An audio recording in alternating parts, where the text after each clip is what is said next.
18 was the last time you smoked dope. What? Last week? What made you think that was a good idea with 2 felonies pending to come be smoking marijuana? You don't know?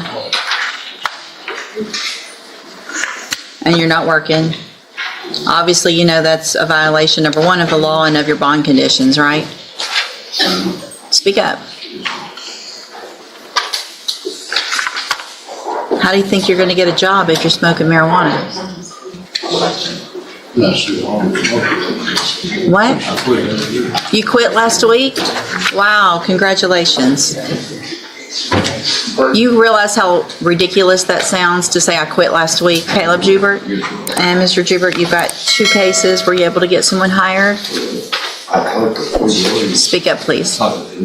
Who'd you talk to? Speak up. Say the first one. Hand it to the bailiff. So did you talk to him or somebody talked to him for you? Me and my mom was talking.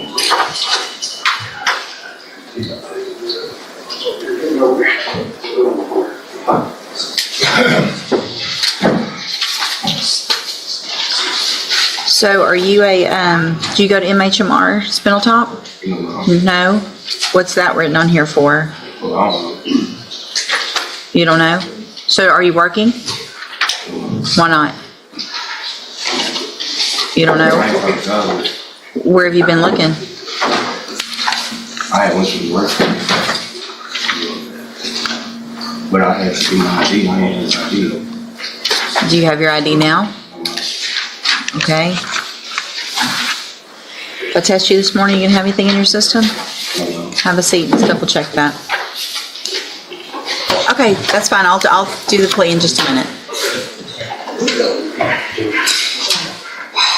How old are you, Mr. Jubert?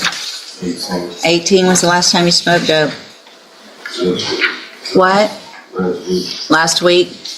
What made you think that was a good idea with 2 felonies pending to come be smoking marijuana? You don't know? And you're not working?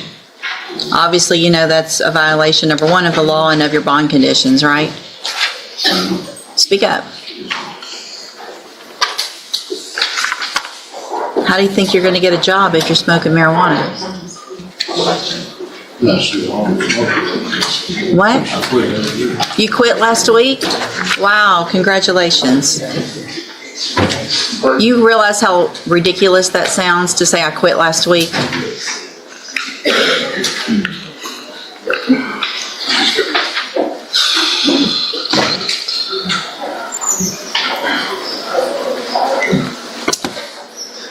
Mr. Jubert, I'm going to find today that obviously that is a violation of your bond conditions in each of your cases. I'm going to raise the bond in each of your case because of that violation. Let me see what they were previously at.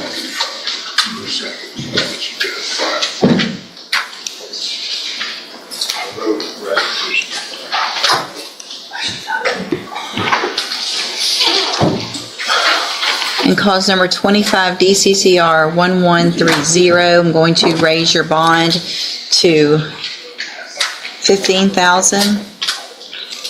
And I'll go over conditions of both of the bonds in just a minute. And then in cause number 25 DCCR 1131,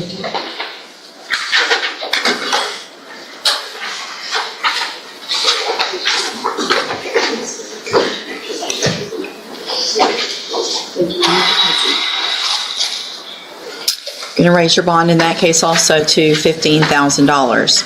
Condition, if you make the bonds in both of those cases, is that you have to have a drug patch on at all times. You have 24 hours from the time you make a bond to get a drug patch put on. A drug patch is something that goes on your arm. Your bondsman can tell you where to get them. You have to have them changed every 2 weeks. If they test positive, then obviously I'll know you're still using marijuana and you haven't actually quit. You're going to go right back into jail with much higher bonds. I would anticipate if you make these bonds quickly that the first patch might be positive, But the patches are going to show me an amount, not just a positive or a negative. So if that amount is not going down, then I'm going to assume also that you're still using. Do you understand? All right, go back with the bailiff. You're Chad Cracknell? Yes, ma'am. And Mr. Gertz, will your client waive the formal reading of the indictment? He will, Judge.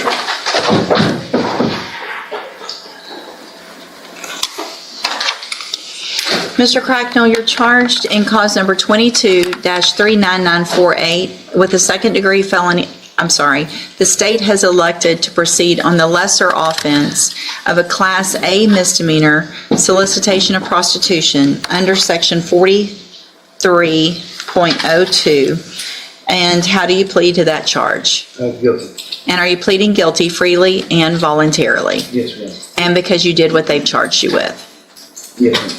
And so I'm going to, just to make sure, based on our previous discussions, the charge is from 2021, and the law that would be in place at that time would be from the code, I guess, that we have dated 19 and 20, where there's been some changes in the level of the offenses of solicitation of prostitution, and the lesser included offense at that time of solicitation of prostitution, well, the offense of solicitation of prostitution at that time was a Class A misdemeanor, which is why that is what we are referring to and pleading to at this time, which is a lesser of the offense that he's been charged with, which is for a child under 15. Correct, everyone? Under 18, but Under yes. 18, I'm sorry. Yes, that's Same. correct. Okay. And so, Mr. Cracknell, I have here on the tablet some documents that have your signature on them that the state's marked as Exhibit Number 1. Before you signed these, did you go over them with Mr. Gertz? Yes, ma'am. Do you fully understand them? Yes, ma'am. And do you understand, if I follow the agreement that you've made with the district attorney, that you'll be waiving or giving up any right to appeal? Yes, ma'am. And it looks like the agreement that you've reached is for a 2-year deferred probation, so you'd be on probation for 2 years. You're ordered to pay a $500 fine and to follow all of the rules and conditions of probation. Is that your understanding? Yes, ma'am. And are you a U.S. citizen? Yes, ma'am. State tenors number 1, Judge, we have no objection. it's admitted. Is there any evidence that Mr. Cracknell is not competent? No, Judge, but can I put something on the record about Sure, that, please? of course. Mr. Cracknell's father is here with him. The court, a different court, has appointed him as his guardian, as Chad's guardian, in part because of some mental health limitations that he has.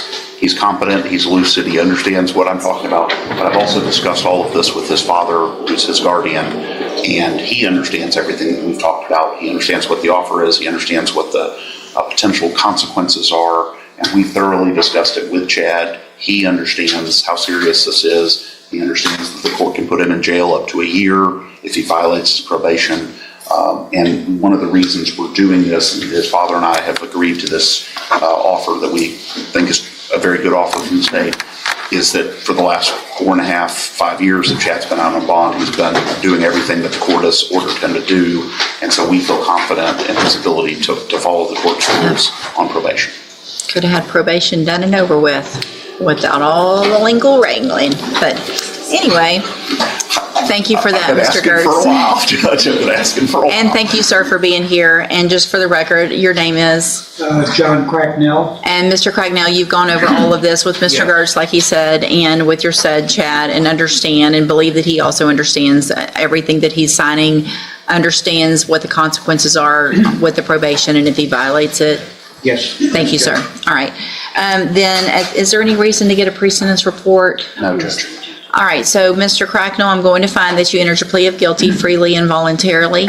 I'm going to waive the pre-sentence report, find sufficient evidence to find you guilty. However, I'm going to follow the agreement that you made with the district attorney and defer all proceedings and place you on probation for 2 years. You're ordered to pay that $500 fine and to follow all of the rules and conditions of probation. If you do that, this is a great opportunity because you don't have a conviction on your record. And if you successfully complete the probation, the case will actually be dismissed at the end. You'll never have this conviction. The other side of that, though, is if you violate any condition of probation, you don't follow the rules with probation, you can come back to court, I can find you guilty, and you could go to the county jail for up to 1 year. Do you understand? Yes, ma'am. All right, then, I'm going to hand you, oops, let me get that printed. I've got it filled out. But you don't need it.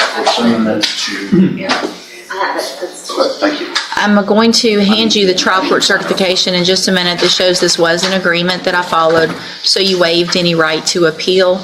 And then you'll just need to have a seat as soon as I hand that to you. You can have a seat here in the courtroom, and the lady that's at that desk right there is with probation. She'll call you up when she's ready to go over all of your paperwork. Okay. All right, good luck to you, sir. Thank you, sir. you. Thank you, Mr. Gertz. Here's your, Mr. Gertz, there's your, Thank you, Judge. good morning. You're Aaron Riley? Yes. You're Maverick Neal? And Mr. Doyle, will your client waive the formal reading of the indictment? Yes, ma'am, you go. Mr. Neal, in cause number 24, DCCR 2436, you're charged with the second-degree felony offense of aggravated assault with a deadly weapon. That's from October 26th of 2024. And how do you plead to that charge? Are you pleading guilty freely and voluntarily? Yes. Nobody made you plead guilty, right? Okay. I have here on the tablet some documents that have your signature on them that the state has marked as exhibit number 1. Did you go over these documents with Mr. Doyle? Yes, I did. Do you fully understand them? Do you understand those documents that you signed? Yes. And do you understand, if I follow the agreement that you made with the district attorney, that you'll be giving up or waiving any right to appeal? So you can't change your mind later if I follow this agreement. Do you understand? Yes. And it looks like the agreement that you've reached is for, is that a 5 Yes, ma'am, I'm sorry. 5 years deferred probation? There would be a $500 fine, and you would be required to follow all of the rules and conditions of probation. Is that your understanding of your punishment? So if I follow the agreement, you would be on probation for 5 years? Yes. Okay. Also, do you understand, if you're not a U.S. citizen, that a plea of guilty or no contest may result in your deportation, exclusion from admission to the country, or denial of naturalization under federal law? Are you a U.S. citizen? No. Are you a U.S. citizen? Okay.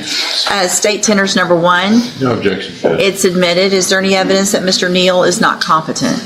Not that he's not, that he's competent. Okay. In my opinion. Thank you. And so, Mr. Neal, I'm going to find that you entered your plea of guilty freely and voluntarily, find that you're mentally competent and you understand the nature and the consequences of that plea. Find sufficient evidence to find you guilty, but I'm going to reset your case for sentencing so that the probation department can do a pre-sentence report. That'll give me more information about you, your case, and then we'll come back later for sentencing. When you leave today, you need to stop and talk to probation on your way out, and she's sitting at that desk right over there. All right? So stop and talk to her, and then we'll see you back at sentencing. Do you understand? Okay, so you'll have one more court date for sentencing, okay? Okay. Okay, stop and talk to right over there, the lady. Thank Thanks, you. Judge.